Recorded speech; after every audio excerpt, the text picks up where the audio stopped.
Megan's Law, we left off yesterday. We're going to continue chapter 3 right now. We left off on Megan's Law, page 53. It's the law that alerts the community to the presence of convicted sex offenders.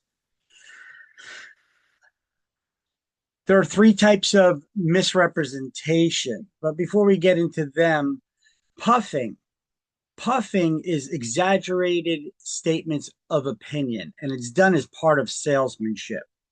You guys, if you're going to be in sales, anybody that's in sales should be puffing. It's called selling it. You know, this is the most gorgeous kitchen you've seen in your life.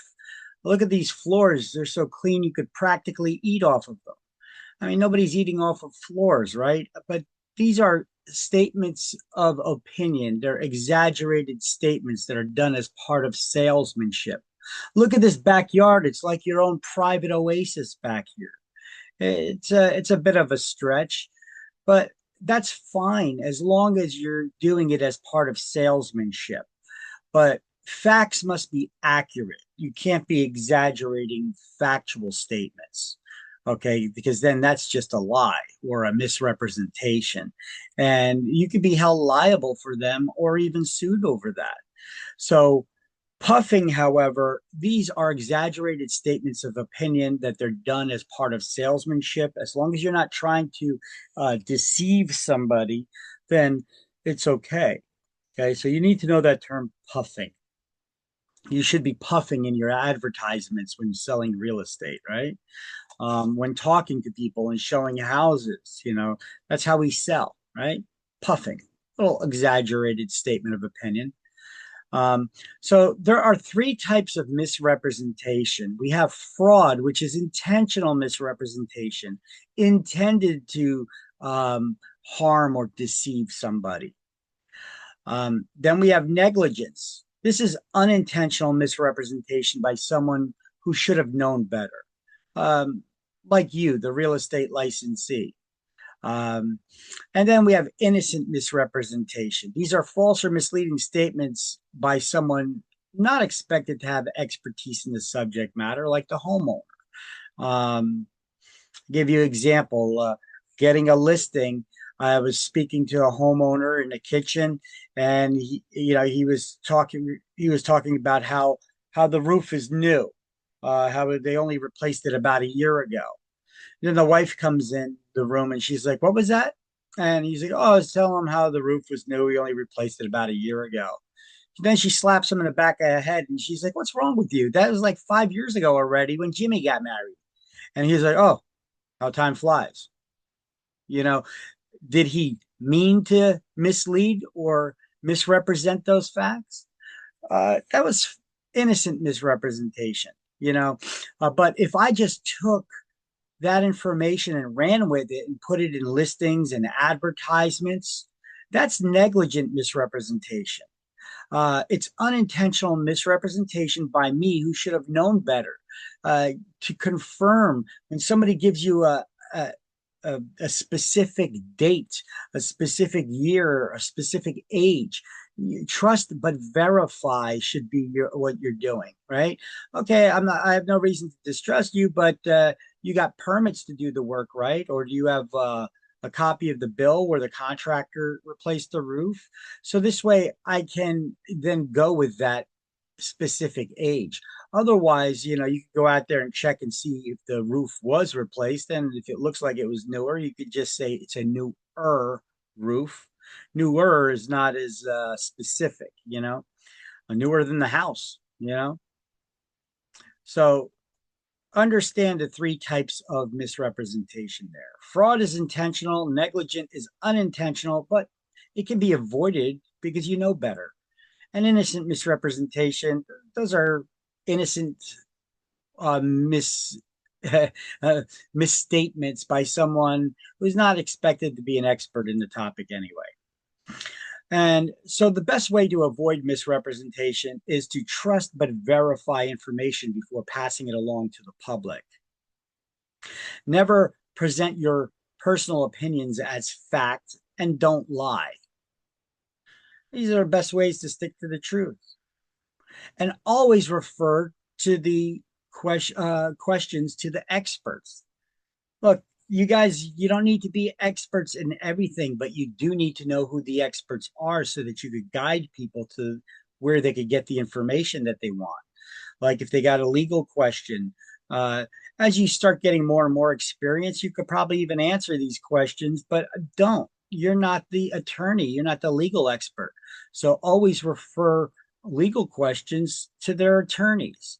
Uh, if it's questions about the condition of the property, you know, let them know, hey, when you're going to get a inspection done by a licensed home inspector, we could ask him. Or if it's about the property itself, the land, a surveyor would make a survey.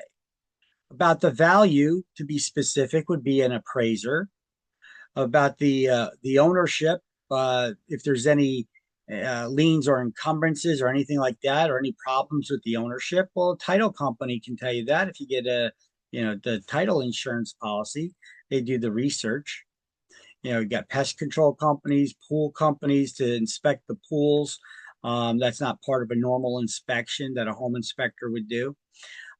Questions about the taxes and how this investment property or buying or selling this property will affect my taxes. Well, I'm not a tax expert. I can give you some advice, but I'm not a tax expert. So you should refer those questions to your accountants, your certified public accountants or tax attorneys.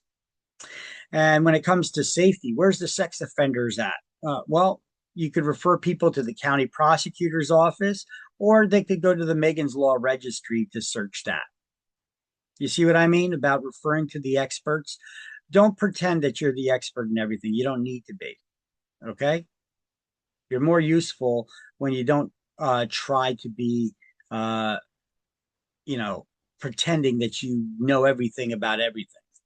You just need to know who does, and then direct them in the right to put them in the right direction.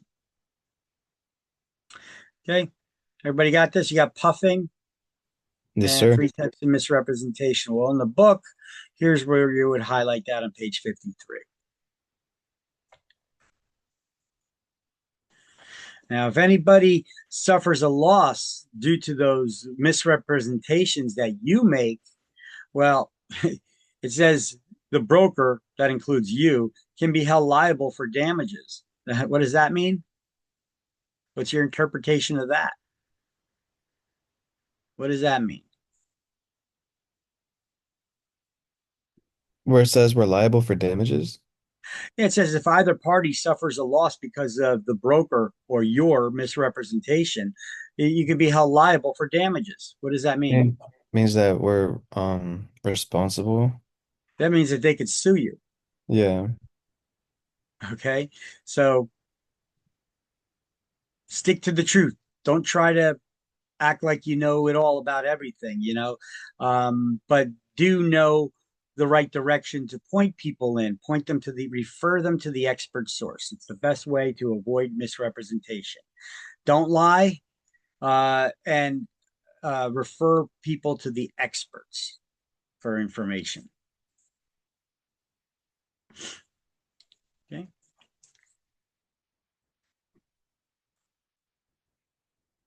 Let me know when you got the highlights done and we can move on.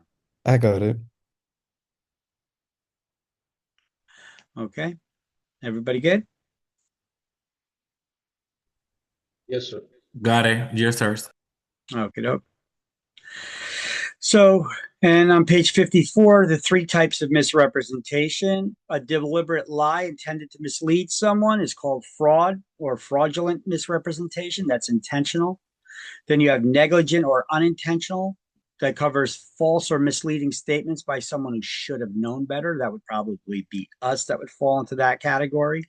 And then you have the innocent or honest misrepresentation. Those are false or misleading statements by someone who should have known better, but they're not expected to be an expert. Nobody's looking at the homeowner to be the expert in any topic. So, but if we're the real estate professionals, if we as the real estate professionals don't verify the information that's told to us and we just represent it as the truth and passing it on to the public, well, you could be held liable for that. That's a biggie there. So um, trust but verify, right? Okay. So how can you be found guilty of misrepresentations? Well, for an agent to be liable, there has to be a false or misleading statement or a concealment of a material fact by a person who knows or should have known that that information is false, with the intent to deceive or defraud, or if there was no such intent, the effect was somebody was still deceived or defrauded, and damages were suffered by the party who relied on the information that was supplied. So it's easy to stick to the truth by avoiding intentional misrepresentation, which is basically you just lying. So stick to the truth. But omissions and half truths may be misrepresent just as easy as actual misstatements, and the offense may be committed inadvertently. The buyer looking at a rural property may be told, the septic system works well, when in fact it does not. If the agent knows the true state of affairs, well, you committed fraud. That's intentional misrepresentation. But if the agent did not know the condition of the system, the potential buyer was still being misled by your negligent misrepresentation. A half truth may mislead with a statement like, septic systems are normal in this area and there's probably nothing to worry about. Well, while it's true in itself, it skirts the truth in a manner that may be misleading. You should know better. You should always tell people, well, you need to get it tested out. You need to get it checked. So no mention at all of a septic system may also be misleading, particularly to urban buyers who may assume that public sewers are available everywhere, and they may not even know what a septic system is. So the fact that the broker knew nothing about the condition of the system is not a defense if the brokers in that community should know about these matters. Even if the intention is not to defraud the buyer who purchased the property, you can't just say, I didn't know. You should have known better and told the person that they should rely on getting it tested and checked out. So if that septic system ends up being faulty and they suffer damages, they could end up suing you and the broker to get paid to get it fixed or replaced. In recent years, buyers and sellers have become increasingly aware of the possible date. This is why we carry errors and omissions insurance too. Now, errors and omissions insurance will not cover outright lies and fraudulent misrepresentation, but mistakes, it could. In recent years, buyers and sellers have been increasingly aware of possible damages posed by radon and lead paint, asbestos building materials, and toxic pollutants, urea formaldehyde from the spray foam insulation, UFFI, and other environmental hazards. Licensees should be able to direct their clients and customers to websites and local agencies in order to gather more information about these issues that are important to them. So among areas where problems frequently arise are when agents, they're puffing with facts. They say, property values are sure to go up 10% in the next year. Be careful with that. That's a factual statement. And how would you know? So I would avoid making statements like that.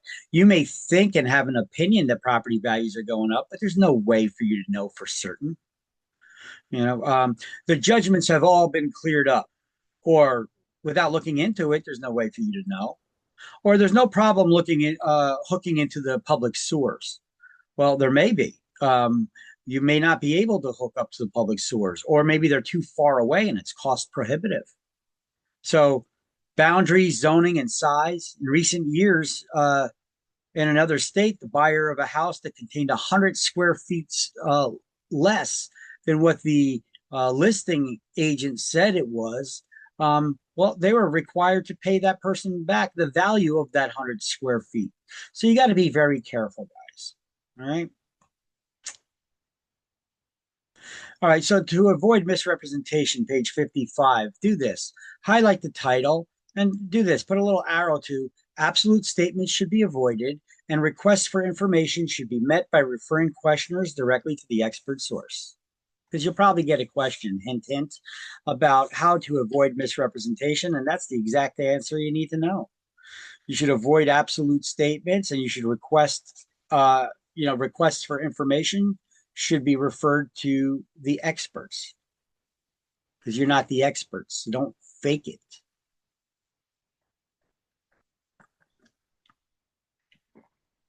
Let me know when you got it. I got it.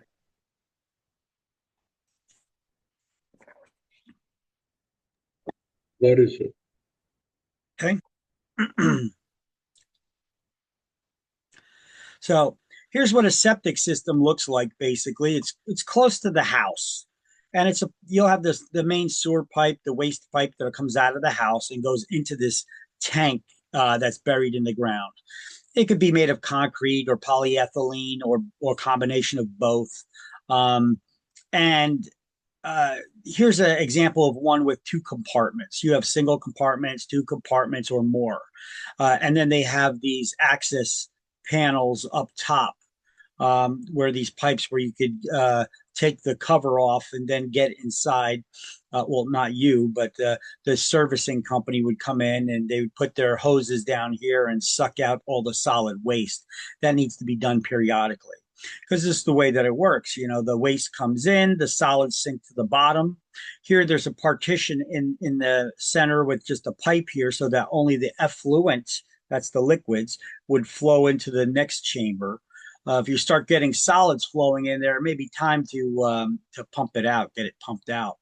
And then all the greases and sludges would float to the top. You should have a filter in here, but not all of them do, especially older ones. And then what happens is if you don't maintain it, that active bacteria that keeps breaking down the solid waste into liquid, or you don't get it pumped out in a timely manner, and this starts to fill up with solid waste, you can have a problem if it starts getting out into this pipe, which goes out to the drain field, which only liquids should go into. Because every gallon of water that comes into every gallon of liquid that comes into this tank, 1 gallon pumps out. And then it goes through these perforated pipes and it sinks into the gravel around it and into the ground, and it gets filtered through the natural bacteria in the soil and the ground around it. Okay. This is why you should never also park cars or put anything heavy above it or water the area above this drain field here, because it will compact the spaces between the dirt particles and the rock and etc. And it'll make it harder for it to work properly. And you could cause that septic system to fail. So septic systems, they do require some knowledge and maintenance. Here's another look at it, because it's not just one pipe that's in the drain field for the liquids to pour into the ground.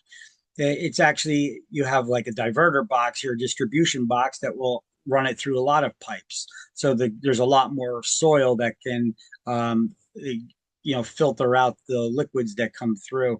When you take a shower, you're washing dishes in the sink or doing laundry, or you go to the bathroom and you flush the toilet. All that, the liquids will drain into the ground, but the solids will stay in here until they eventually get pumped out. Now, how often should it get pumped out? Well, it depends. Here's a picture of those access pipe, the access holes at the top, and here's a picture of the pumper truck. Kind of looks like a fuel truck, right? But it's actually pumping and sucking the solid waste and the sludge out of these tanks. Ugh. This one looks like it's pretty full, huh? Ew. Sometimes they need to dig around because grass has grown over it or dirt, or sometimes people plant flowers and stuff over it, which is not a good idea, because when you need to get it pumped out, now they got to go hunting around trying to find out where the hell the access hole is for these tanks. They're usually pretty close. This one right here seems to be underneath the porch. These ones are a little bit further out. So how often do you need to pump it out? Well, it depends on your family size, how many people are in your family, and then the size of the tank. So if you got 1,000 gallon tank and you got 4 people in the household, every 2.5 years, you need to get it pumped out. But if you have a garbage disposal or you use a dishwasher, you add one person to the family size for each one of those things. And you got to be careful what you flush down the sink or down the toilet. You shouldn't anything that's that can't go in or out of your body, you shouldn't be flushing. Okay. Um, Other than the toilet paper, of course. Okay, we got public water. We're going to have some videos, a series of videos about public water in another chapter and how that works. There'll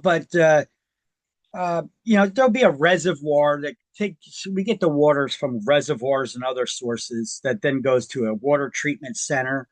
And then through pipes, it gets delivered to our houses. Of course, this is unless you have your own well water, but which then just gets pumped out of the ground into your house. But here it goes from the reservoirs to the treatment centers, and then we have pumping stations that pump that water out to your houses. Periodically, you may have these water towers, which can be 1 million gallons of water or more. And they fill up so that these pumps don't have to be constantly running over time. So when people turn on the faucets, they have water under pressure on demand. Just the weight of the water at these high elevations is what serves to bring that water pressure out to you. Okay. In the case of a fire or emergencies where they need large amounts of water, it'll already be stored and on demand that it could pump out. Or when everybody gets up in the morning to take a shower, they have that. These pumps don't have to work overtime because then that would cost us even more money if these things had to run constantly for the electricity, for the pumps to be running all the time and pumping water to everybody to keep it under pressure. New Jersey has its own Consumer Fraud Act too. It prohibits misleading and fraudulent statements and scam practices, and they have fines up to $10,000 for first violation for agents that get involved in misleading and scam statements. We have the Sherman Antitrust Act that prevents agents from competing firms from getting involved in price fixing. That means working with each other to try to set an industry standard on the prices for the fees you charge the public, right? So the Sherman Antitrust Act is the federal law that makes that illegal. So it's illegal price fixing when agents from competing firms discuss with each other the fees they charge the public in an effort to set an industry standard on the commission rates or fees they charge the public. Allocation of markets or customers is also illegal under the Sherman Antitrust Act. That's agreeing to divide the market share with the competition by either a geographic area or by price ranges. Now, Sherman Antitrust Act also makes bid rigging of auctions illegal too. Now, agents should immediately disassociate. This is probably the best advice to answer the exam question correctly. Hint, hint. Agents should immediately disassociate themselves from the slightest discussion with the competition about commission fees or rates that they charge the public. And the penalties can be severe. It's considered a misdemeanor crime, but violating the Sherman Antitrust Act is punishable by a fine of up to $1 million and 10 years in prison for you as an individual. And penalties can be higher for corporations and trade groups. It could be upwards of $100 million or more, and up to 3 times the cost of the actual damages that people suffer because of your price fixing. Okay. You guys want to snap a picture of this? I got everything you need to know about the Sherman Antitrust Act pretty much in one place here. Yeah, I took a picture. Okay.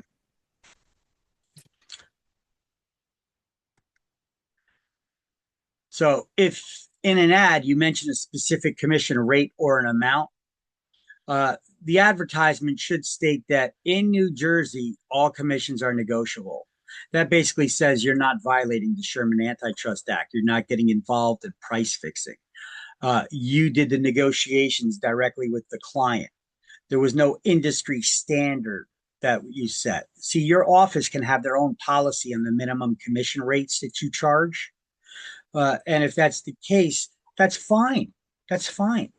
But you need to put a statement in like this that says, hey, that price that I charge, it's not because we're in collusion with other companies and we're all agreeing not to charge less than a certain amount. In New Jersey, all commissions are negotiable. So naturally, now people are going to want to negotiate with you. And you could be like, well, no, this is our fee. This is what we charge.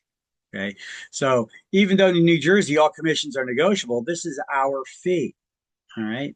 That's what this statement must be in ads if you mention a commission rate or amount in an advertisement. Doesn't matter what kind of ad it is, whether it's newspaper, online, in a postcard, in a mailing or something.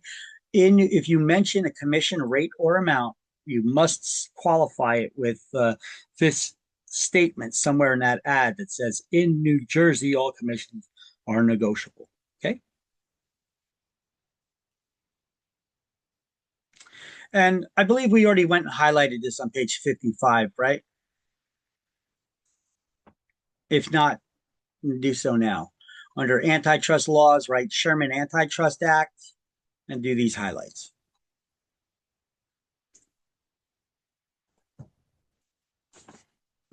Now, I told you, Sherman Antitrust Act has been around for a long time. It's been around since 1890. And the purpose is to encourage competition and prevent anti-competitive mergers, which was done a lot back then. You know, you guys ever seen those shows, Titans of Industry or The Men Who Made America? They talk about all the Rockefellers and the Rothschilds and all those titans of industry, how those families became super rich. And it's because they were ruthless. You know, they bought out the competition and they shut them down, and they basically were able to set the prices for traveling on the railroads, because only a few people own the railroads. The steel industry, the oil industry, the you know, the electric when that came around, and then the same thing when it came to cars and vehicles. Um, has anybody ever seen those series? Yeah, no. No, sir, no. They're they're pretty good programs. Let me see. In our oh, hold on a second, I gotta minimize this a little bit. In our Word document that we have about the class links Word document. Okay, it's not open. That's why I can't find it. Let me minimize this for a second so I can open it and show you. In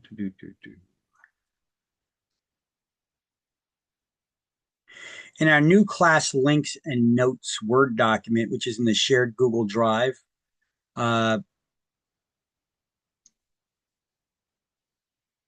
there is a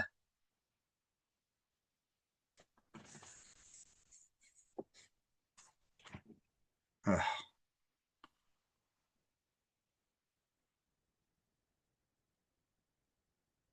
boy.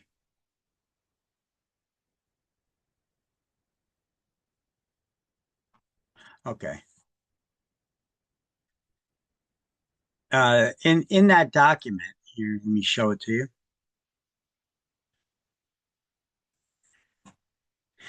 We have our playlist for our classes. See, your playlist is over here, where we keep adding the recordings to it. Let's get past all of that. Um, let me do a search of this document real quick. Find, and we're going to look for, yeah, I know that was one of the movies. Okay.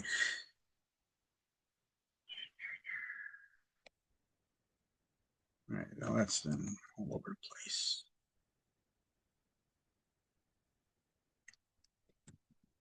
Movies. Okay, here we go. So here you can see within this document, I have a list of movies and TV shows that have references to real estate or something that we've spoke about or will speak about in class related uh, to them. Um, so here we have The Men Who Built America. That's also referred to on some channels as the Titans of Industries. That's a TV series. It's really, really good. There was the one episode about the Sherman Antitrust Act, how it was used against John D. Rockefeller to break up the oil company. His oil company, Standard Oil, was so large it was broken down into 32 different oil companies because he bought out so many of them, and he wanted to make sure his was the only one around. He was so big, they ended up breaking him down because they said it's a monopoly. And so they broke it down. And there's one of the episodes in that Men Who Made America. You could see that. So it's the Men Who Built America. I'm sorry. And then and some places you could see it. They got it titled as Titans of America, Titans of Industry. So those are clickable links. So if you click on one, takes you here. You can see it. The Men Who Built America.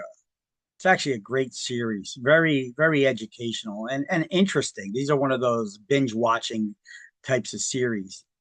Ever since the war, talking about kerosene, how it lit America, and then Vanderbilts and the Rockefellers and all of those super rich families. How did they become so rich and their dynasties Teacher, were excuse built? me. What's that? I have a question. I'm sorry. Sure. So when the class is over, what time is the school exam? School exam is when you schedule it. After we're done with the classes and finishing all the hours, then you're going to go to the school exam page or the register for the school exam page on our website. Register for the school exam, and then I put you into the system, and then you could take it whenever you want, whenever you're ready. Once I enter you into the system, after I verified that you've completed the classroom hours, and you've completed the classroom hours, you're paid for the class and all that. Then I enter you into the system, and then you can take the school exam when ready. And you must pass it within 6 months of your start date. Oh, okay, got it. Thank you. I appreciate it. Sure, sure. Okay. So this is a great series here that teaches you a little bit about the history of America and how these titans of industry came about. But why am I bringing this up? Why am I talking about this? Because there's an example there where they show you how the Sherman Antitrust Act was used for some of these huge conglomerates in order to break them down to prevent those monopolies. All right.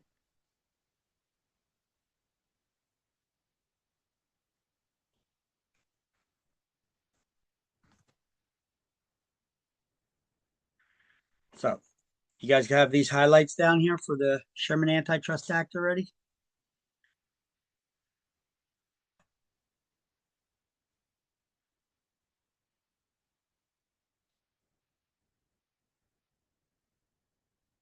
It's just a yes or no answer. I got it. I just got back from the bathroom.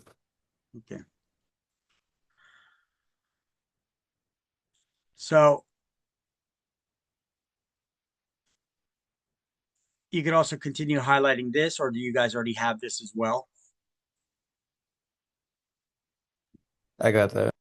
Okay. This is just highlighting the notes from that one slide. We're just highlighting them in other places here in the book. Okay, ethics, liability, and disciplinary offenses. Breach of fiduciary duties, failure to observe your standards of care, conflicts of interest, misrepresentation. These are all things we've actually already discussed, I think, but they're coming up in this chapter still, so we should be able to get through them a lot quicker. Misrepresentation, types of misrepresentation, which we already went over, and numerous other offenses may result in fines, suspension, or revocation of license. And we already pretty much went over that. What's the least severe discipline that the Real Estate Commission can take against you if you violate licensing law? What could they do to your license? What's the least severe discipline? They can revoke your license. That's the least severe? Oh no, not the least severe, but the What? least severe, they can probably Yeah. like just suspend your license. There we go, suspension. And it goes then from suspension to probate. It goes from well, actually, it goes. They put you on probation. Probation is the least Oh, severe. Probation, then suspension, and then revocation. okay. And then, in addition to that, they could fine you. What's the minimum fine, or what's the maximum fine for a first offense? I believe it was, hold on, Maximum 5,000. Up to $5,000 and up to $10,000 for subsequent violations. And if you have 3 or more violations, what could they do? Revoke your license. They could revoke it for life. Correct. So, we carry errors and omissions insurance. This is to help us defend against claims of liability. Now, there's no insurance you could get that could protect you from intentional deception, which is fraud, but unintentional misrepresentations, errors, or omissions. I forgot to put a disclosure in the ad. Things like that that could end up getting you sued or actions against your license. Well, the E&O errors and omissions insurances will help cover for that. That's why we all need to carry it. It's the equivalent of medical malpractice insurance, like a doctor would carry. Okay. Now, simply by putting disclosures all over the place, or disclaimers, that's not enough to protect you. They can't cover the spoken repetition of the information, because you could have a disclosure on paper, but then you keep telling people something else. So that cannot quit you of liability. You need to carry that errors and omissions insurance as well. So E&O, that's the insurance that we carry, errors and omissions insurance. It's that equivalency to medical malpractice insurance, like a doctor would carry. We're all humans. We all make mistakes, so we need that insurance. And on average, it's between $400 to $600 a year. Some brokers, they may charge you that before you step foot in their office. Others, they may take it out of your first commission, or some, they could break it into payments for you. You need to find out. That's a question you need to ask brokers when interviewing, because that could be a big nut to carry, and that could, all right, that's a big payment to make, $600. So you need to ask your brokers, do you need that all up front, or can you take it out of my first commission, or can I pay a little by little? How does that work? It's an important question when interviewing, because it's important to carry it. And your brokers already have the policy. They just need to add you to theirs, but they're going to charge you for it. So how do they go about charging you for it? That's a question you need to ask them when you start working for them. Now, a broker cannot pay for this for you, because that would be like an employee benefit. And you're going to be independent contractors. So avoid dual contracts. What are dual contracts? It's when you have one contract that the buyer and seller sign, and then that goes off to attorney review for review. And then the lender is going to want a copy of the contract too, but you send them a copy of the contract, but it's for $25,000 more. That's dual contracts. It's fraud. You're trying to get more money out of the lender. Okay, that's fraud. You'll go to jail for stuff like that. And then ethics. Well, clearly you have no idea what the word ethics means if you're dealing in dual contracts. It's a good segue right there. So ethics are the standards dictating the moral principles addressing two sides of the profession. How the industry professionals, how we treat each other as professionals, as well as how licensees should treat the public. This is all covered under our ethical standards. So here you see it in the book, page 58. The moral principles address two sides of a profession. Okay, and then that's where I got that definition from. Now, most professions have codes of ethics for their members to follow. Doctors, they have the Hippocratic Oath, although they have not been following it in recent years with doing all these sex change operations and giving all kinds of drugs to children to try to change their gender, right? Or change their sex. I was always wondering how these doctors and hospitals are not getting sued like crazy. Well, now they're starting to. It's starting to come back full circle and get back to them, especially as our president now finally took some action and made it against the law, against federal law, for any doctors to perform these, what do you call it? The mutilation of their bodies, these surgeries that mutilate these young children's bodies before they turn the age of 18, at least, where they can make a decision. So I'm surprised. I'm surprised the states and other politicians were not taking action about this. They were actually engaging in it as a political ideology. They're calling it gender affirming care. I don't know how the heck they were not sued already over these things, but they're starting to get sued by those people they did surgeries on, who now find that they were taken advantage of as children. And the Attorney's Code of Professional Responsibility. So we have the Realtors Code of Ethics, and that's been around. It was created by the National Association of Realtors in 1913, way before licensing was even required in the state of New Jersey, which wasn't until 1921. And that's because there were so many fraudsters out there making our industry look bad, because there was no requirement for licensure. Anybody can get involved in selling real estate. And of course, you had a lot of fraudsters out there trying to take advantage of people. They made the industry look horrible. So we realized we needed to self-police ourselves. So we came up with our own standard of ethics, that the code of ethics that the salespeople needed to follow. So members of the Realtors organization, that's why they always said, when you hire a real estate salesperson, make sure they're a realtor. Not all real estate salespeople are alike. Some are realtors, and realtors follow a strict code of ethics. Okay. But we do realize that even though you're a realtor and you're a member of the organization, not everybody does what they're supposed to do. So, it's still a code that we should all strive to follow, even though they've been dipping their toe into the woke basket lately of things.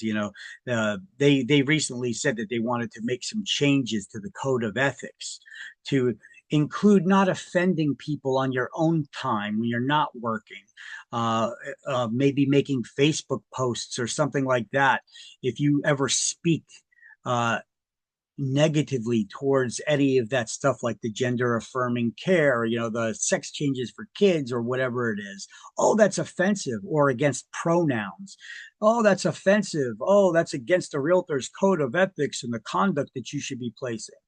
I said right off the bat, well, the Realtors organization has no place in monitoring our speech in our everyday life. We have the First Amendment here in the United States, and I don't see how they're going to make that fly by requiring its members and policing their speech in their own private time, because you got a couple of woke individuals that are the woke, means to the extreme. They're the extremists that are trying to impose their views on others, and requiring you to obey them. So I was right, because then when they did come out with the latest change last year of the latest code of ethics, um, they they they got close to mentioning that, to getting onto that topic, but they worded it a little bit differently. So they realized, I guess, that they can't legally do that. But they came close to it. You could read the code of ethics now. They even on their website, they put highlights of the changes, the most recent changes that they've done. So here on this page, I put together a bunch of links and resources for you for the code of ethics training, the different other professional trainings and designation classes that you could get, and links to the State Association of Realtors, that legal resource library where you could ask and answer, get questions answered for you about, hey, can I do this? Can I do that? If I have this problem in a real estate transaction, what could I do? And NAR's attorneys will, or New Jersey Association of Realtors attorneys will answer those questions in this legal.njrealtor.com. That's their questions and answers for their legal resource library. It's a really good resource. Here's some tools that we get access to. NAR RPR. I showed you guys a video yesterday about that from their website, where you could do your CMAs through there. You could tie multiple MLSs that you're a member of, and you could do a search from one interface. With the State Association of Realtors, with our membership to that, we also get access to their digital contract form systems. It's a little bit longer link. This link, njrforms.com, that's a domain name that I bought, and I pointed to the New Jersey Realtors contract form system because this is easier to remember than you see. I can't even remember what the actual link is that it sends, that where we go to for the contract form system. Let me see. It's on realtor.com. So njrealtor.com. So let me just click it and I can even show you where it is. So njrealtor.com, and then you got to click on online forms. Okay. So it's njrealtor.com/zip form. That's the actual link that it takes you to. And then you log in here. And this shows you all the updates that they make to the contracts and the forms that are available in our system that their attorneys keep making adjustments to. Anytime there's a law change, something needs to be updated. Well, conveniently, they make those adjustments for us. Now, your brokers may have their own contract form systems that they use. I don't know. But here's one that they've been updating and updating every time different laws change. Like, here you could see what their most recent revisions are to our residential sales contracts. Look, as of July 2025 was the last one.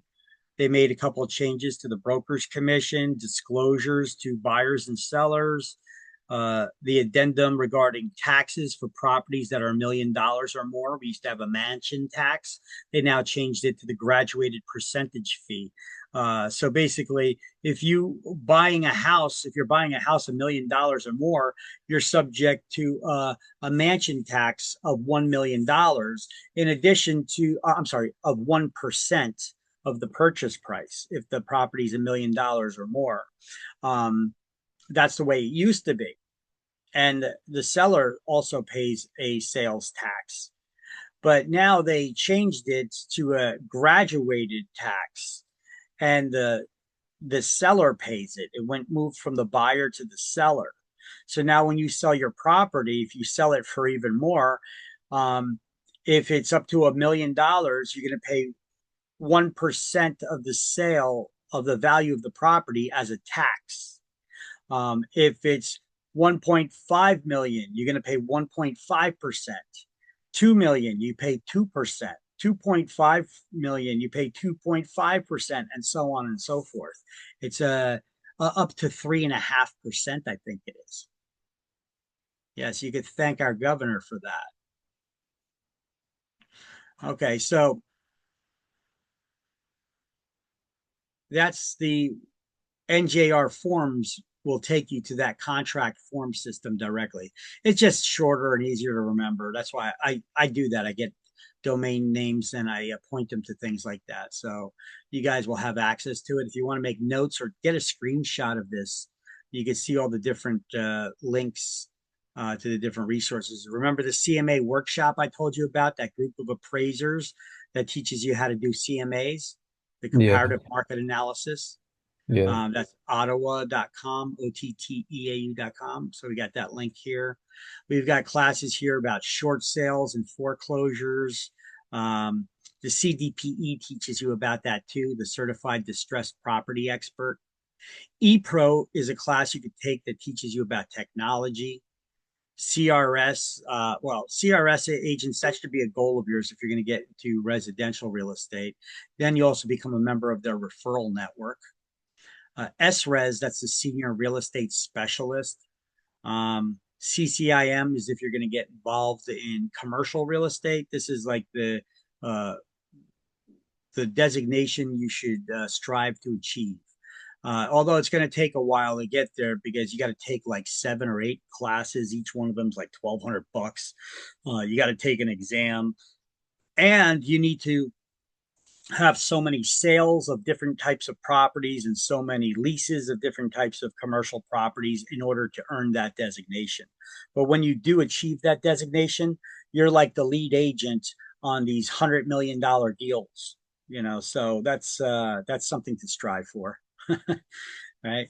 And here's one that's not a realtor's designation, but it's a certified new home specialist and certified residential construction specialist. And I think they have another designation now too. This is a class that is not from the Association of Realtors, but it's but the Association of Realtors does push it now, but it's not one of their classes. Associations of Realtors, they make money off of a lot of the classes that they sell us. But okay, so the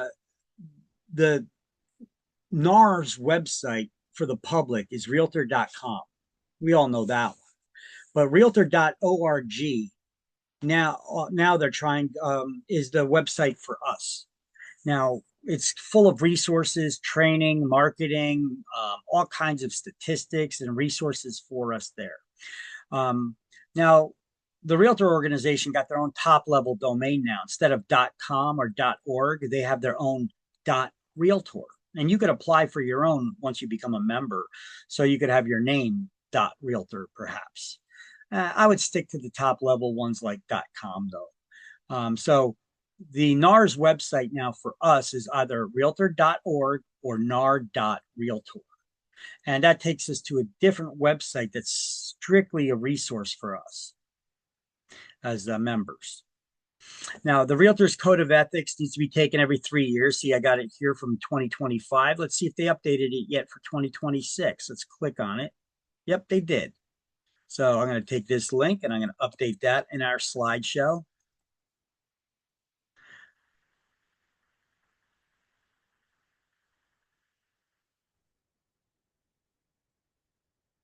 Give me one sec here.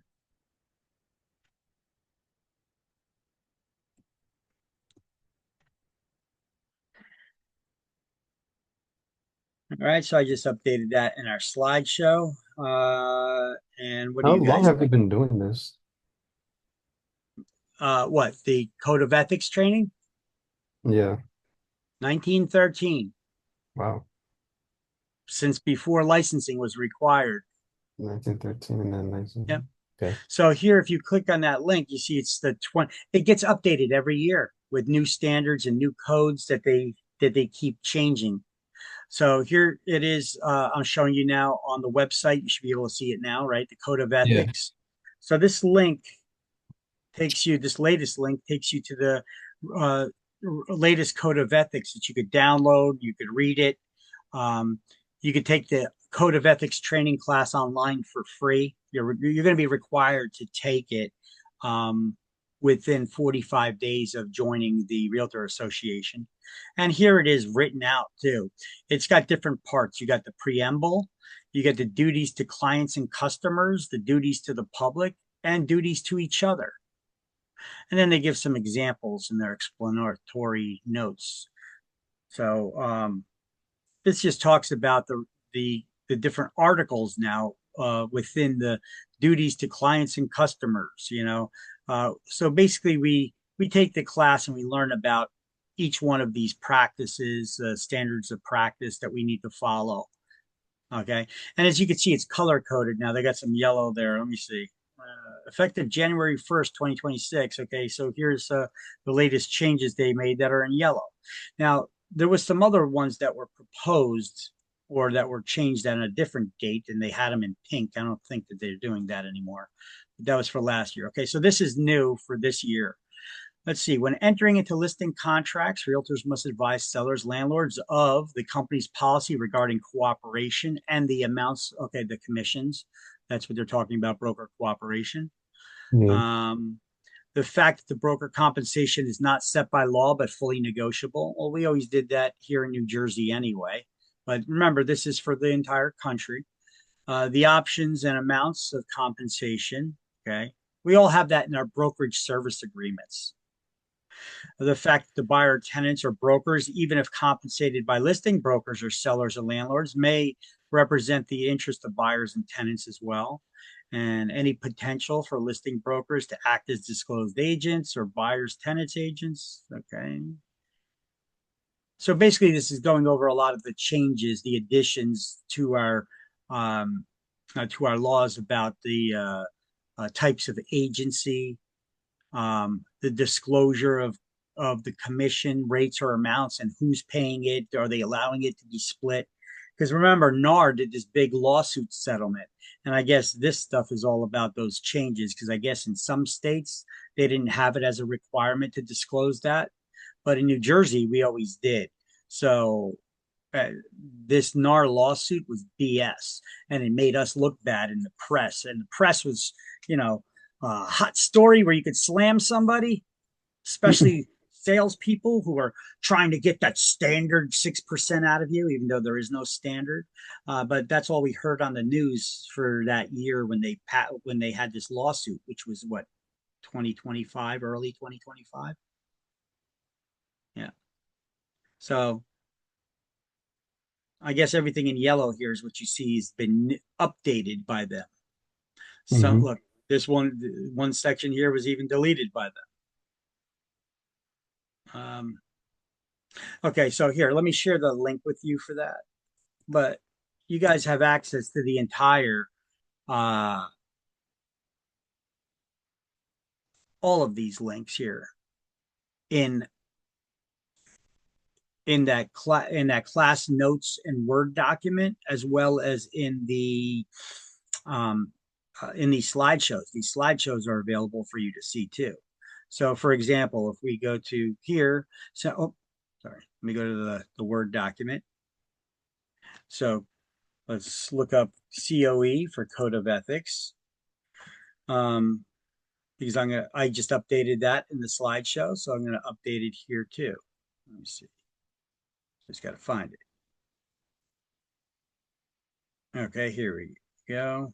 This was the 2005 version, and now we have a 2006 link. So there you go. I just replaced that and updated.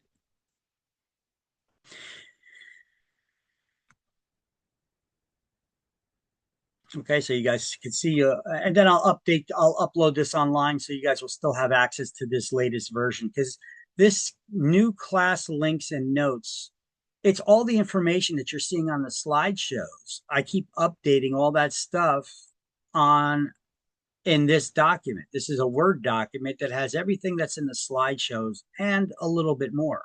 You see this? Remember this slide? Puffing and 3 types of misrepresentation and how to avoid misrepresentation. Yeah.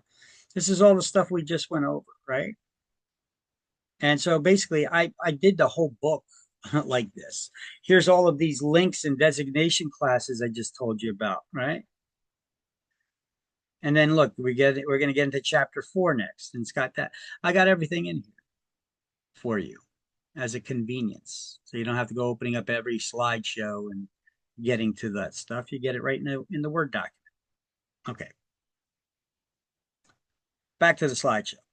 So let's go down to, well, this link we'll have it in the next slide here. So here, I got this video for you. Here, let me optimize the video. I got to do that through Zoom so that it streams easier and sounds better.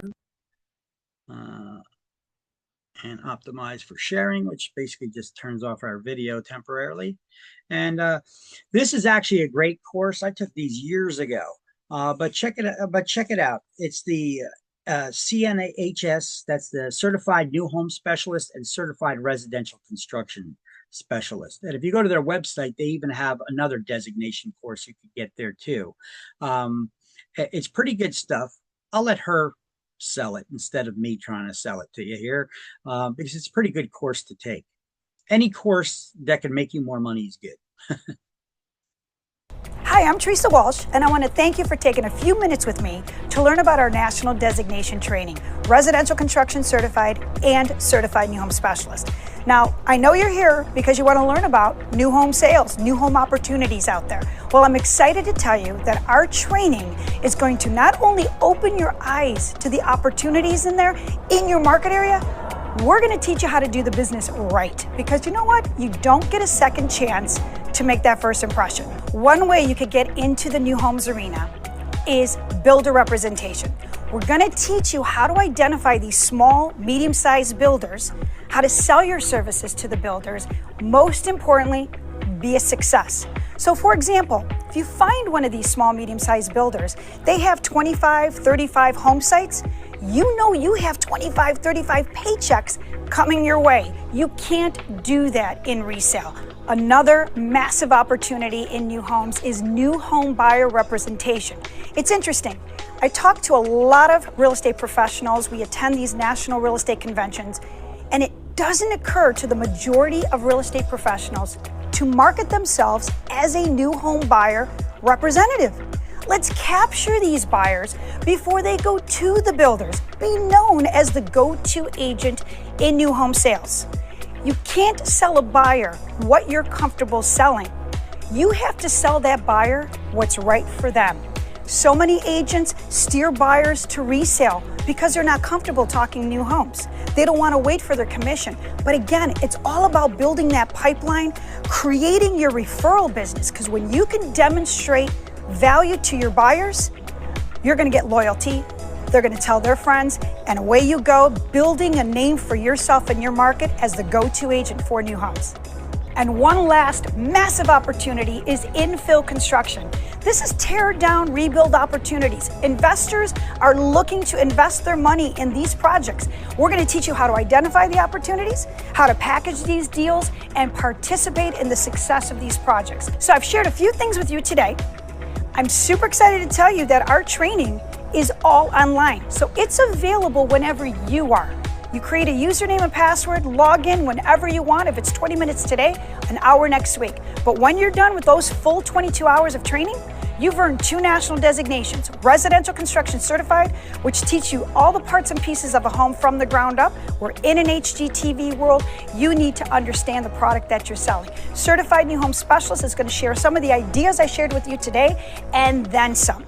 We had a national organization do an independent study, and they found that agents that have our National Certified New Home Specialist designation on average earn $53,000 more per year. You have nothing to lose. We have a full 90-day money-back guarantee. That means go through the full 22 hours of training. If you are not thrilled, if you don't feel you're going to be able to go out there, make it happen, give us a call. We will give you a full refund. So I want to thank you again for spending a few minutes with me today. And I hope that you're going to look at investing in your future and taking new home sales and making it a part of your real estate career. Thank you again so much, and I wish you all the best. So that's a pretty good class to take. And if you go to their website, you can see they have other designation courses there too, that teach you about things that you could actually use in your business to earn more money. Hey, it's not bad. They give you a money back guarantee. So, and this stuff is a lot cheaper than it used to be. When I bought these 2 classes right here, and I got a discount when I was with GMAC real estate franchise I used to own. Um, I think it was like $1,500 or something like that for these 2 courses. Now, what is it?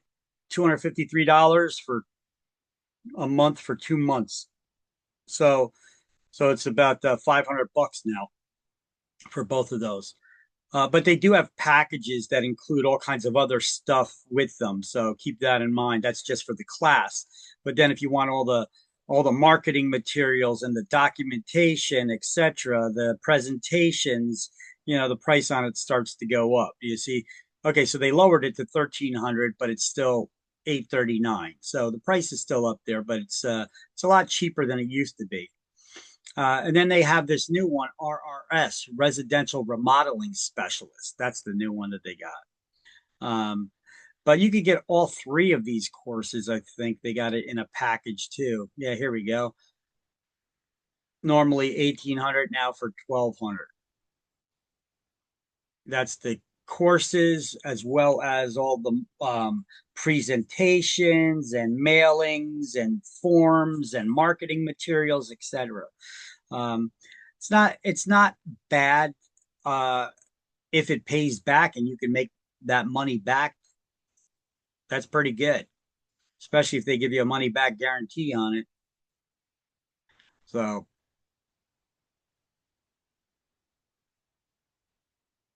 this is that course that they offer.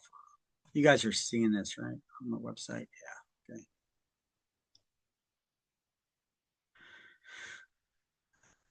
Oh, they have another one. Oh, wait. No, that is it. RRS, Residential Remodeling Specialist. They also have tools here for you to calculate what the remodeling cost will be. I guess that's pretty good for you if you're going to be an investor too yourself, or if you're involved in real estate investing yourself, right? How do you estimate what the cost of remodeling are going to be? That's pretty good. Enjoy 100% or 200% or greater increase in your income or your money back. That's a pretty lofty claim. That's pretty cool if they do offer that.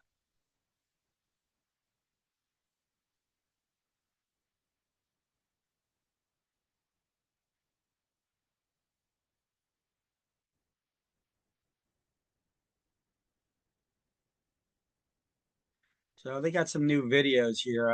I just showed you one video that talks about their classes.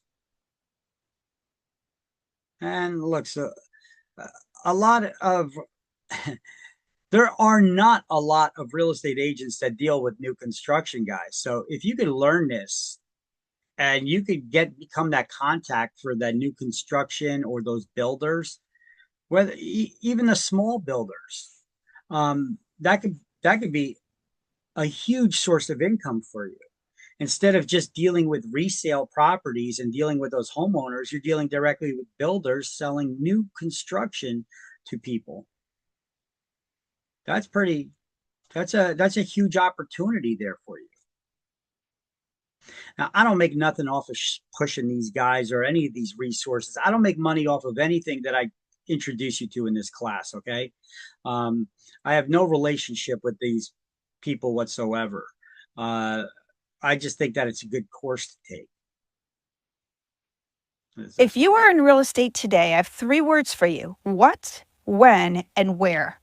What are you currently doing in your business? What are you looking to move the ball forward in today's real estate market? You can't do business today the way you did it last year. It's a different market, and that market's not coming back. So you need to do something to move the ball forward. And when are you going to implement the plan? And most importantly, where are you investing your time and your money? Many of you have been on the fence or have considered investing your money in our Certified New Home Specialist and Residential Remodeling Specialist courses. Well, I will tell you this: we guarantee you that these are going to change your business. We even have a money back guarantee. I don't know of any other real estate courses that do that, but we've been doing this a long time and we've seen thousands of success stories. But I'm going to give you 3 ideas, 3 things you're not doing in your business. Maybe one of them, but not all 3.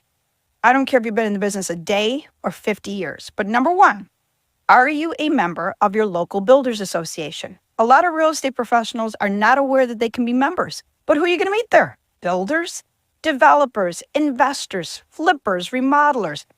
This is all opportunity for you to get listings and start building on these relationships because they're going to be repeat customers for you. Number two, all of us would love a crystal ball in real estate. Do you attend your local planning commission meetings? This is where you're going to find out best possible use. You'd be driving by an opportunity today that may be zoned for 20 attached condos or mixed use. That's all listing opportunities for you. And that's what you're going to learn about at these local planning Yep. commission meetings. Number three, what do buyers do when it comes to new construction? That's right. They go directly to the builder. And we get so frustrated. Well, rather than getting frustrated, why don't you Google yourself and see if you were looking for someone who specializes in new home sales, looking for a real estate professional in your market area, are you going to show up? Are they going to find you? 99% sure they're not going to find you, and that's why they're going directly to builders. Do you know that 60% of active home shoppers want to at least consider new construction? You're missing that opportunity.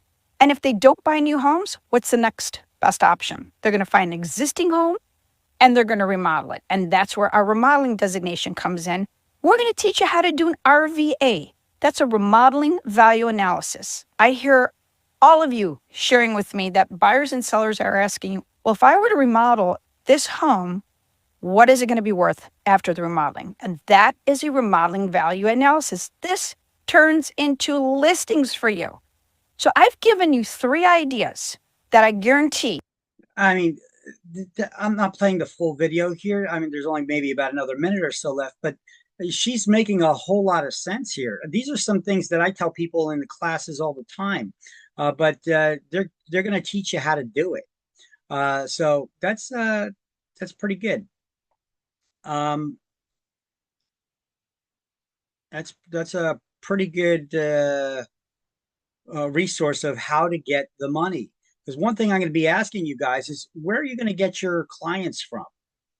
You know, and here she's telling you they're going to teach you how to get your how to get those clients. That's where it came from. How do I get the link to share? Copy. Okay. Add this to the slideshow. This is a pretty good video.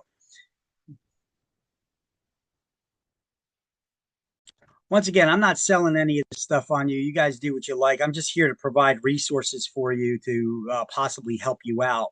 And this is a pretty good resource on how to help you out in getting that that additional money, how to make money in real estate. So let me see here. How do we insert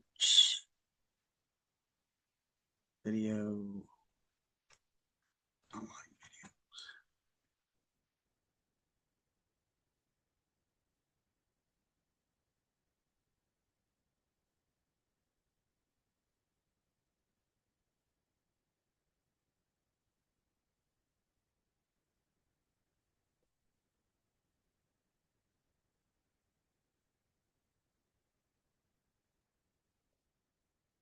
I'm just putting this in a new slide for you guys right now.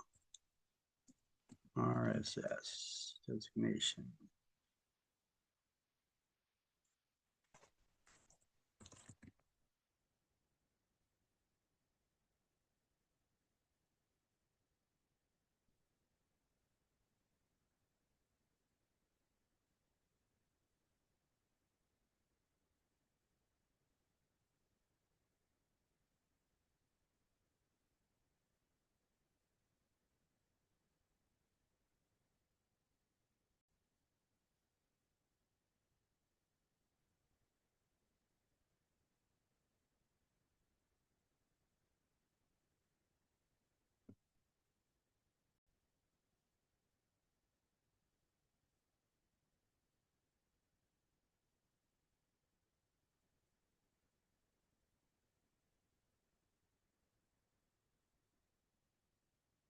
Right.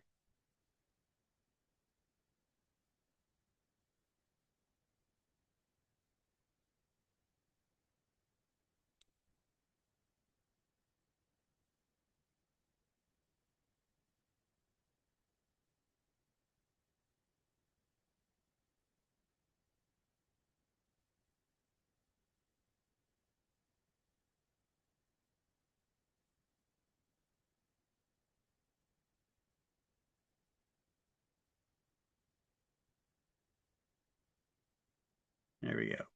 Created a new slide.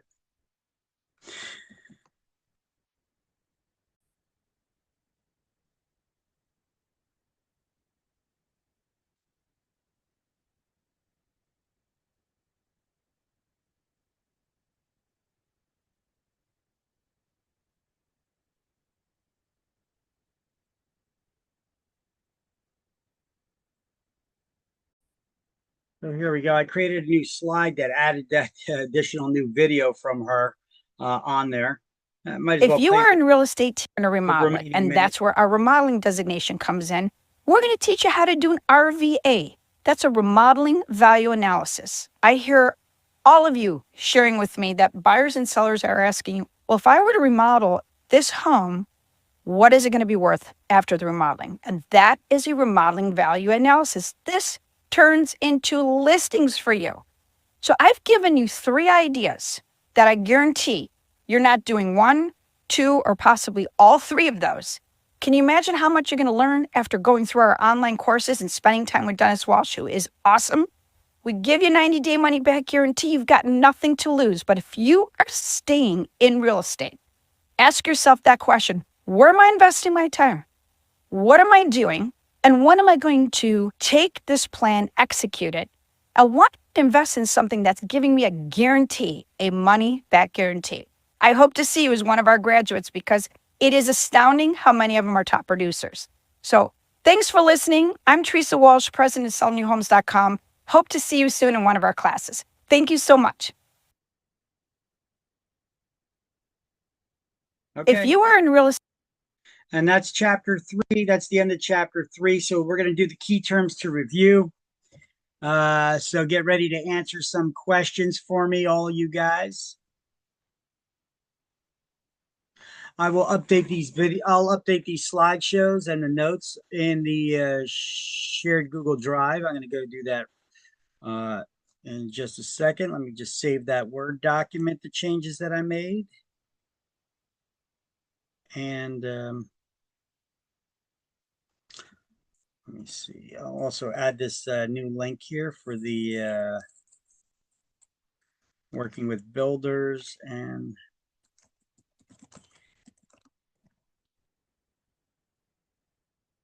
builders.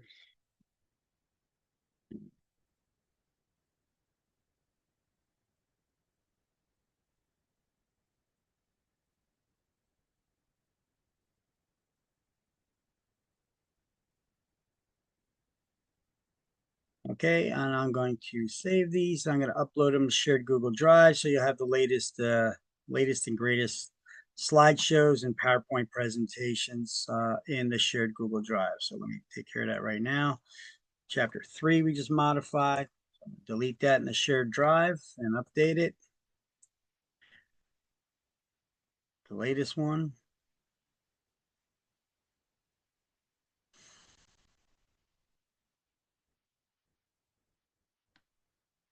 And the class links and notes docs. So replace that as well.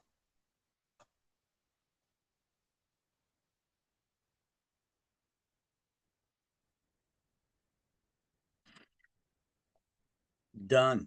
Done and done.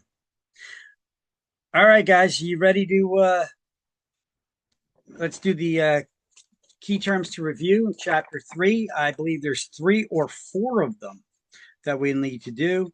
So I'm going to ask you the questions. You guys are going to give me what you think the answers are. Hope you paid attention. Pay attention. Let's see what you got for me here. Page 60 it starts on. Let me do a beginning of class attendance poll too, which I haven't done yet. So let me throw that out there so you guys can answer that. And let's do these 4 key terms to review. All right. Regulations prohibiting price fixing.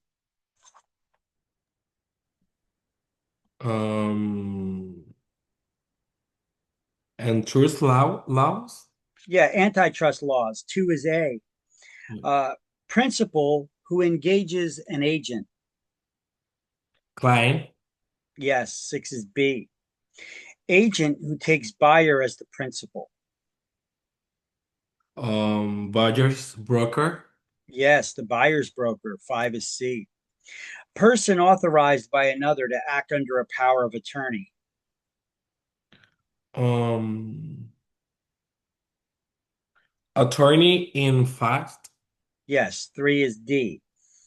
The third person in a transaction, not the principal.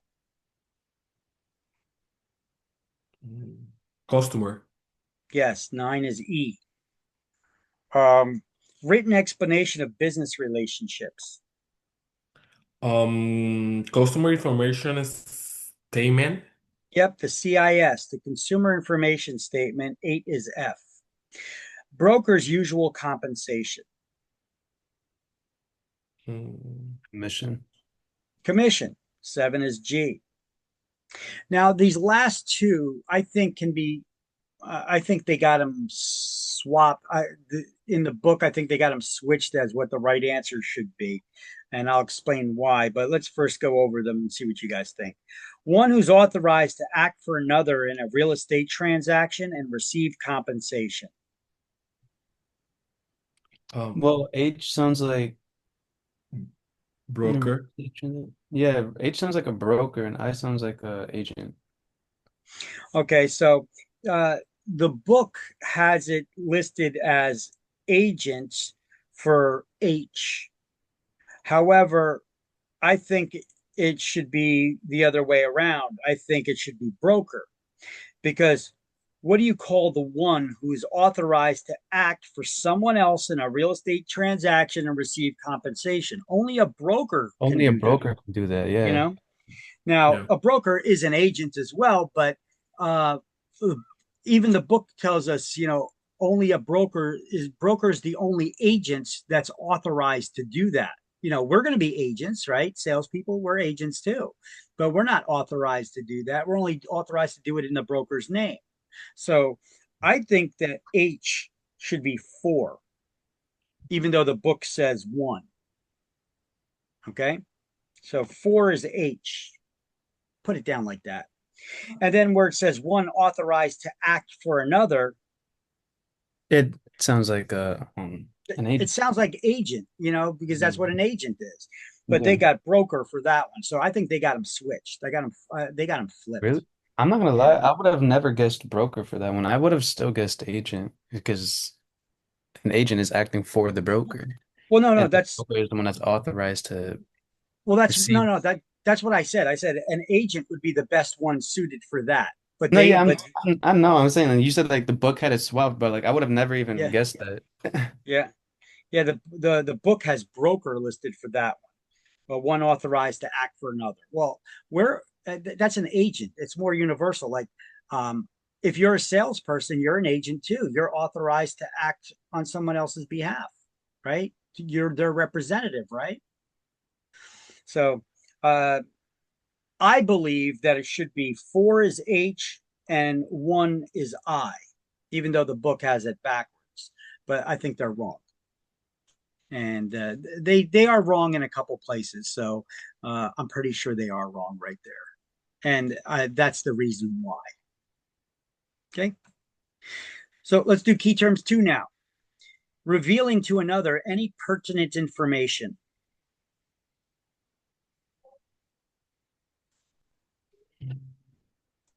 You said revealing to another any pertinent information.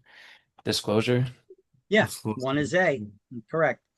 A salesperson whose broker pays their social security, regulates their hours, etc. Employee. You would be an employee if that was the case. So 3 is B. A person who enjoys the trust of another to act in the person's best interest. That's number. I don't want to get this wrong, but I think it's They 5. worded it weirdly, but go ahead, say it. I think it's 5. Principal is 8. Number Correct. 8. Eight Oh, is C, the principal. Yeah. The principal is let me read it a different way. The principal is the person who enjoys the trust of another, their agent, to act in that person's best interest. It's Oh. so it's so backwardly worded, yeah. It's What? but confused. you know what? Exams can be worded like that sometimes too. They can be worded in weird ways. That Yep, yeah, careful. it leaves you shaking your head. Why don't you just say it straight out? It's Yeah. so backwards the way they worded it. Okay, so 8 was C. Agency representing both the seller and the buyer. Dual agency. It is Yeah. dual agency. 2 is D. A party who represents another in a fiduciary relationship. What do you call somebody who owes someone else fiduciary duties? Number 4. A fiduciary. Yes. 4 is E. How do you say? Uh, I'm sorry, teacher? Fiduciary. Fiduciary. Okay. Wait, Got it. fiduciary? Fiduciary. Correct. Fiduciary. Okay. Hmm. Yeah, that's why I was like, I can't pronounce that. Yeah. Fiduciary. 4 is E. Intentional misleading of another who is thereby harmed. Fraud. Fraud. Yeah, the intentional misleading is fraud. 6 is F. A special relationship of trust and confidence between a principal and an agent. That's a fiduciary, whatever, relationship. Yeah, Yeah. close enough. Yeah, you got it. Yeah. Fiduciary relationship. Correct. 5 is G. One who is empowered to act for a wide range of actions. General agent. A general agent. 7 is H. Why wide range of actions? Well, they could do more than a special agent can. Most agents work as special agents. So what can a general agent do that a special agent cannot? They could legally bind their clients to a contract. So within the scope of the authority that was granted to them in their property management agreement. So 7 is H.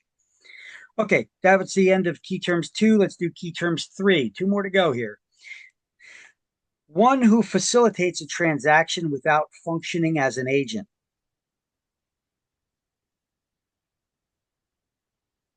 They act as a manager of the transaction. Let me add that in.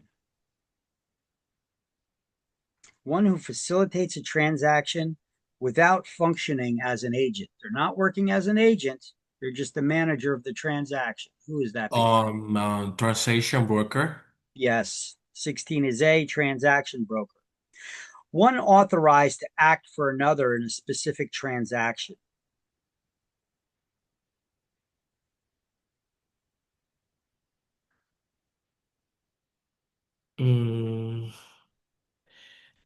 I think a special agent.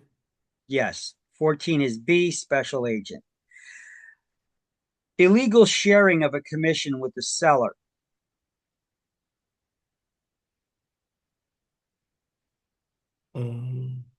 Or anyone who doesn't have a license for that matter. Kickback. A kickback, yes. Kickback, okay. Yes, 2 is C, kickback. Rules governing conduct of agents.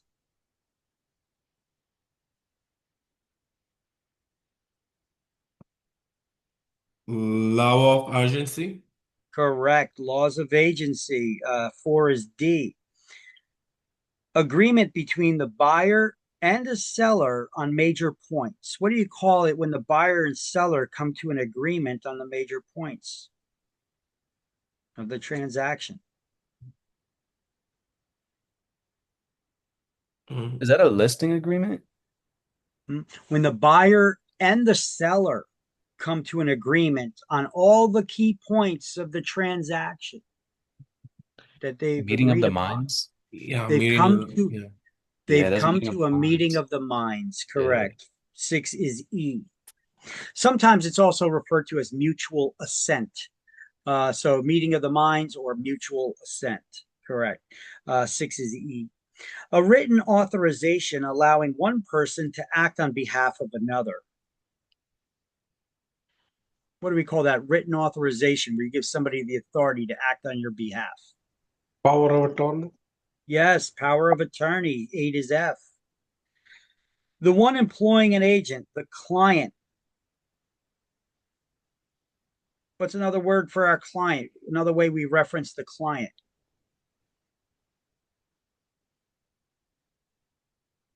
Um, principal. Yes, we also could call them the principal. Correct. 9 is G. The one who brings about the sale, and therefore they're the one that's owed the commission, but it's difficult to prove. Procuring cause. Yes, the procuring cause, 10 is H. An agent of an agent is a Agent. sub-agent, correct. Sub-agent. Sub-agent, yeah. So 15 is I. Contract by which the owner retains a broker to find a buyer.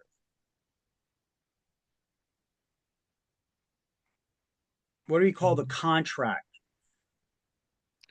Oh, listening Yeah, listening agreement. yep. Yeah, I was about to say that. Just slow it down. It'll come out easier. Listing agreement. Yep. Listen So agreement. 5 is J. Harmless exaggeration as salesmanship. You should be doing this as part of salesmanship. Harmless exaggeration as salesmanship. Yep. My, isn't this the most gorgeous kitchen you've ever seen in your life? Look at those floors. You could practically eat off of them. Puffing. Puffing. There you go. 11 is K. Salesperson who sets their own hours, pays their own estimated income taxes, etc. Independent contractor. 1 is L, the independent contractor. Problem not discovered by a normal, prudent inspection. Hmm. It's Oh, not latent defect. Latent defect. a latent defect, correct. 3 is M. Latent defect. Latent means hidden. So Yeah. it's not discovered by a normal, prudent visual inspection. It's And one that defect is like requires a further investigation to uncover. Correct. 3 is yeah. M. Okay, so person licensed to assist a real estate broker. Transaction broker. Salesperson. Salesperson. Yeah, you guys better be getting this one right. It's a salesperson. It's Oh the yeah, job you're salesperson. trying to get. Yeah, my fault, my fault. The job that assists the broker doing their job, right? So 13 is N, a salesperson. Legislation requiring that communities be alerted to the presence of convicted sex offenders in the area. Legislation requiring that communities be alerted to. Oh, Yeah, what's the legislation that tells you about where the sex offenders are Megan's when they Law? move in? Megan's Law, correct. That is oh, 7 is O, correct. One qualified and prepared to purchase is also known as another way you could say that. ready, willing, and able Buyer. buyer. Yep, ready, willing, and able buyer. 12 is P, correct. Okay, turn the page. There's one more key terms here. Before we get started in doing this key term, at the end of this is key terms 4 on page 62. Go to C, the end of the line C, and just write NAR, NAR. Where, sir? Where? Answer C on the right. You see the statement for C, letter C. Go to the end of the line and go to the end of the line and just write NAR, NAR. What is the question, teacher? I'm sorry. No. I'm not giving a question yet. Okay. So before No, we he was get saying he yeah. was saying to go to C and then where it says member of a private national organization under key terms review 4. You're supposed to write NAR, NAR next at to the end of the line. organization. Yep. You see it? On page 62.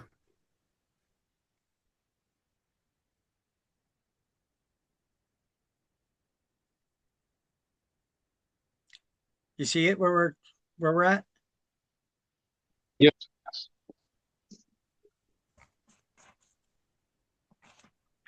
Miguel, you got it? Got it. Okay. Now go down to letter G. Go down to letter G and cross out the word fraud.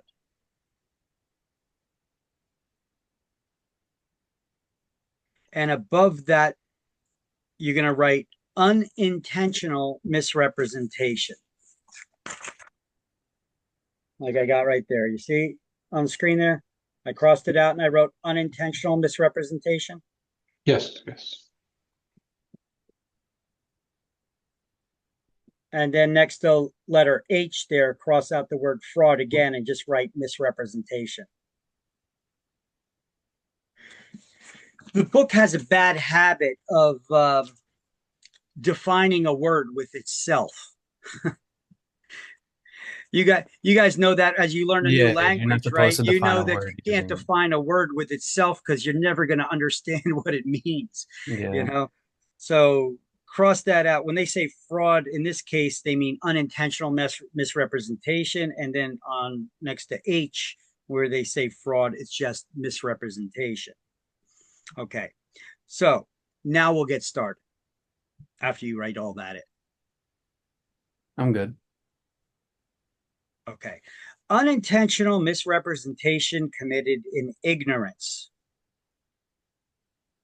Unintentional deception committed in ignorance is Yeah, ignorance. innocent You don't, misrepresentation. yeah, ignorance means you don't know any better. Yeah, So that's it's innocent misrepresentation. So 6 is A. Real estate equivalent of malpractice coverage. Number 3. Yeah, E&O insurance. 3 Sure. is B.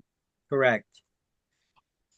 Member of a private national organization, that organization being NAR, the National Association of National Realtors. Association of Realtors. No, no. The question is member. What do you Oh, call the member of a a realtor. private national organization? That organization being NAR. Realtor. Realtor is the member. Tennessee. Statewide group of real estate licensees who choose to join. Number 9, New York City Realtors. Yes, 9 is D. Designation awarded for advanced study. You know what? We didn't even go over this. We didn't even mention it. That's Um, the Graduate Realtor Institute. It is the Graduate Realtor Institute. You know what? I don't think I even have it highlighted here because I don't even know where it is. I've I read know it they though. mention it somewhere in here. Yeah. I'm not even sure where they mention it. At least they used to mention it. I don't even know. It's considered an advanced study because it could actually replace taking the broker's class to get your broker's license. Hmm. But it's taught by the local Realtors Association. It's called the Graduate Realtor Institute. It's actually a class, GRI, where they teach you a little bit about residential, they teach you a little bit about commercial, they teach you about financing, things of that nature. So 5 is E. Hmm. Problems when serving best interest of both the client and oneself. Problem with serving best interest of both client and oneself. Yeah, what do you call it when you're serving your Conflict of client interest. and yourself at the same time? Yeah, it's a conflict of interest. There's a conflict there. 2 is F. Unintentional misrepresentation committed by someone who should have known better. Fraudulent misrepresentation.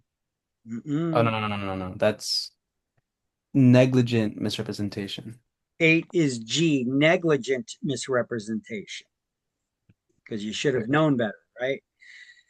Now, intentional misrepresentation.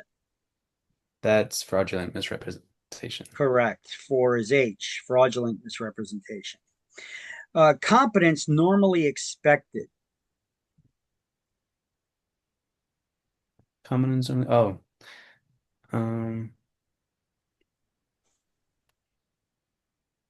Number ethics. 11. I don't know. Yes, standard of care. 11 is I.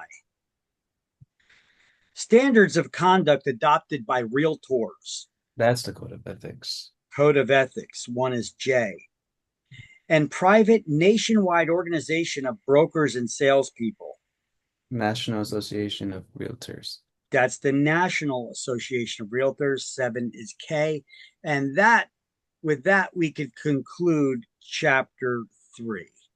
So let me end that recording.